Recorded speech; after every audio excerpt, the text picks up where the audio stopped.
Welcome to Homemade.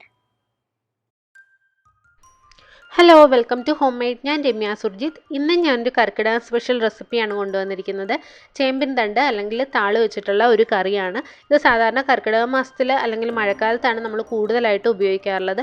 ഇത് ക്ഷേത്രങ്ങളിൽ പോലും വഴിപാടായിട്ട് കൊടുക്കാറുണ്ട്. അപ്പോൾ ഈ സമയത്ത് മഴക്കാലത്ത് ഇതിന് ഗുണം കൂടുതലാണെന്നാണ് പറയുന്നത്. എല്ലാവരും ഇത് ഒന്നെങ്കിലും മരുന്ന് കഞ്ഞിയുടെ കൂടെ നമുക്ക് കഴിക്കാം, അല്ലെങ്കിൽ സാധാരണ ചോറിൻ്റെ കൂടെയും കഴിക്കാം. എല്ലാവരും കർക്കിടകത്തിൽ ഇതൊന്ന് ഉണ്ടാക്കി കഴിക്കേണ്ടത് തന്നെയാണ്. അപ്പോൾ നമുക്കിതെങ്ങനെയാണ് ഉണ്ടാക്കുന്നതെന്ന് നോക്കാം. അതിന് മുന്നേ ഞാൻ നേരത്തെ അപ്ലോഡ് ചെയ്ത മരുന്ന് കഞ്ഞി, മരുന്നുണ്ട, പിന്നെ പത്തിലത്തോരൻ, ഇതിൻ്റെയൊക്കെ വീഡിയോ ഞാൻ അപ്ലോഡ് ചെയ്തിട്ടുണ്ട്. അതാരെങ്കിലും കാണാൻ ബാക്കിയുണ്ടെങ്കിൽ കണ്ടു നോക്കുക. എല്ലാവരും ഉണ്ടാക്കി നോക്കണം. അപ്പോൾ നമുക്ക് ഈ താളുകറി എങ്ങനെയാണ് ഉണ്ടാക്കുന്നതെന്ന് നോക്കിയിട്ട് വരാം.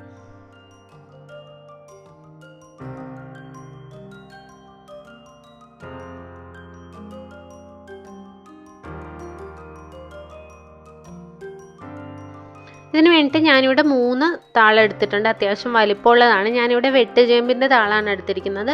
നിങ്ങൾക്ക് സാധാരണ കാട്ടുചേമ്പിൻ്റെ താളും എടുക്കാം. പിന്നെ എടുക്കുമ്പോൾ ശ്രദ്ധിക്കേണ്ട കാര്യം അധികം മൂക്കാത്ത താള് നോക്കി എടുക്കുക. അതാണ് വേകാനും കൂടുതൽ നല്ലത്, ചൊറിച്ചിലും ഉണ്ടാകാതിരിക്കും. അപ്പോൾ അത് നമുക്ക് ചെറുതായിട്ട് 2-3 പീസായിട്ട് മുറിച്ചതിന് ശേഷം ഒന്ന് അരിഞ്ഞെടുക്കാം. അതിൻ്റെ പുറമേ ഉള്ള തൊലി പൊളിച്ചതിന് ശേഷമാണ് നമ്മൾ അരിയാറുള്ളത്. അതറിയാൻ വയ്യാത്തവരാരെങ്കിലും ഉണ്ടെങ്കിലാണ് ഞാനൊന്ന് കാണിച്ചു തരാമെന്ന് വെച്ചത്. അപ്പോൾ ഇതുപോലെ തൊലി അതിൻ്റെ കളഞ്ഞതിന് ശേഷം ചെറുതായിട്ട് അരിഞ്ഞെടുക്കുക. വലിയ വണ്ണമുള്ള താളാണെന്നുണ്ടെങ്കിൽ നമുക്ക് ഒന്നോ രണ്ടോ ആയിട്ട് പിളർന്നതിന് ശേഷം അരിയാം. അതല്ല എന്നുണ്ടെങ്കിൽ വട്ടത്തിലങ്ങ് തീരെ വണ്ണം കുറഞ്ഞാണെങ്കിൽ വട്ടത്തിലങ്ങ് അരിഞ്ഞെടുത്താൽ മതി. ഞാൻ മുഴുവനായിട്ട് അരിഞ്ഞെടുത്തിട്ടുണ്ട്. ഈ ഒരു വലുപ്പത്തിൽ അരിഞ്ഞെടുക്കുക. പിന്നെ നമുക്ക് ഒരു നെല്ലിക്ക വലുപ്പത്തിൽ വാളംപുളി ഒന്ന് കുറച്ച് വെള്ളത്തിൽ കുതിരാൻ വയ്ക്കാം. അതിനുശേഷം നമുക്ക് അരപ്പ് റെഡിയാക്കണം. അതിന് വേണ്ടിയിട്ട് അരമുറി തേങ്ങ എടുത്തിട്ടുണ്ട്, 1/2 ടീസ്പൂൺ മഞ്ഞൾപ്പൊടി എടുത്തിട്ടുണ്ട്, 1/2 ടീസ്പൂൺ കുരുമുളക് എടുത്തിട്ടുണ്ട്, പിന്നെ ഒരു 5-6 കാന്താരി എടുക്കാം. കാന്താരി ഇല്ലാത്തവരാണെന്നുണ്ടെങ്കിൽ പച്ചമുളക് എടുത്താലും മതി 2 പിന്നെ 3-4 വെളുത്തുള്ളി അല്ലി എടുത്തിട്ടുണ്ട്, 5-6 ചുവന്നുള്ളി എടുത്തിട്ടുണ്ട്. ഇതെല്ലാം കൂടെ നന്നായിട്ട് ഒരല്പം വെള്ളം ചേർത്ത് അരച്ച് മാറ്റി വയ്ക്കാം. ഇനി നമുക്ക് താള് വേവിക്കാൻ വയ്ക്കാം. അത് ഞാനിപ്പോൾ ഒരു മൺചട്ടിയിലേക്ക് എടുത്തിട്ടുണ്ട്. അതിനകത്തേക്ക് കുറച്ച് വെള്ളം, 1-2 കപ്പ് വെള്ളം ഒഴിച്ചു കൊടുക്കുക. ഇതിൻ്റെ ഗ്രേവി വേണമല്ലോ, അപ്പോൾ അതിനനുസരിച്ച് കുറച്ച് വെള്ളം ഒഴിച്ചു കൊടുക്കുക. അതിനുശേഷം നമുക്കിതിനകത്തേക്ക് ആവശ്യത്തിന് ഉപ്പിട്ട് കൊടുക്കാം. പിന്നെ 1/2 ടീസ്പൂൺ മഞ്ഞൾപ്പൊടി ഇട്ട് കൊടുക്കാം.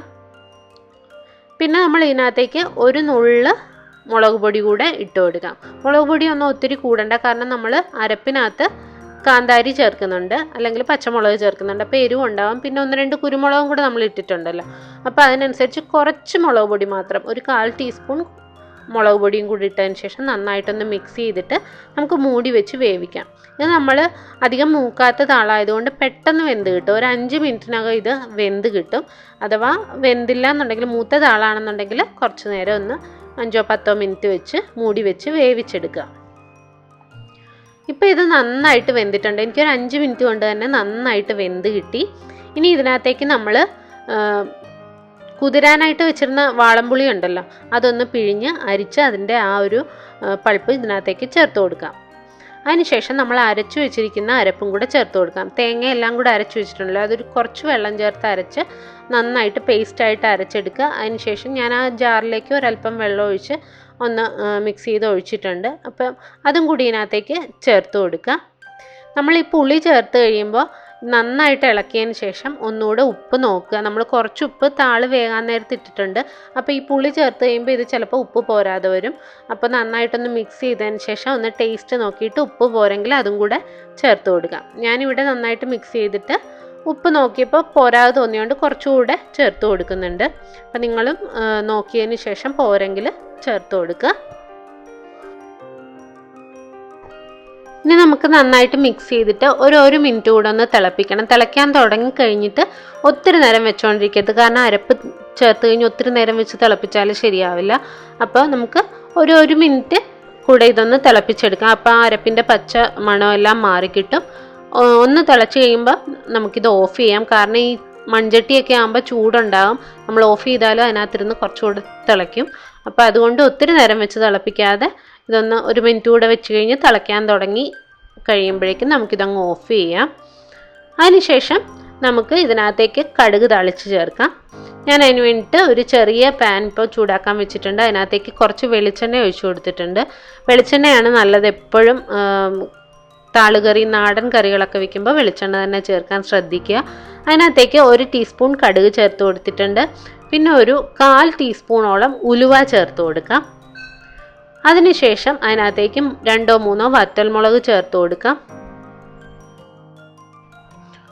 ഇനി നമുക്ക് ആവശ്യത്തിന് കറിവേപ്പില കൂടെ ചേർത്ത് കൊടുക്കാം. അതിനുശേഷം ഈ താളിച്ചത് നമ്മുടെ ചേമ്പിൻ താള് കറിയിലേക്ക് ചേർത്ത് കൊടുക്കാം.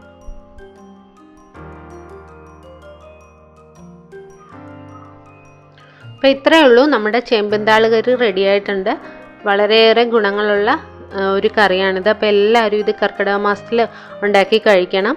മരുന്ന് കഞ്ഞിയുടെ കൂടെയും കഴിക്കാം, അതല്ലെങ്കിൽ ചോറിൻ്റെ കൂടെ വേണമെങ്കിലും കഴിക്കാം. നല്ല ടേസ്റ്റാണ്. അപ്പോൾ എല്ലാവരും ഉണ്ടാക്കി നോക്കുക. ഇഷ്ടപ്പെട്ടാൽ ലൈക്ക് ചെയ്യാനും സബ്സ്ക്രൈബ് ചെയ്യാനും കമൻറ്റ് ചെയ്യാനും ഷെയർ ചെയ്യാനും ഒന്നും മറക്കരുത്. പുതിയ പുതിയ വീഡിയോസായി നമുക്ക് വീണ്ടും കാണാം. Thank you.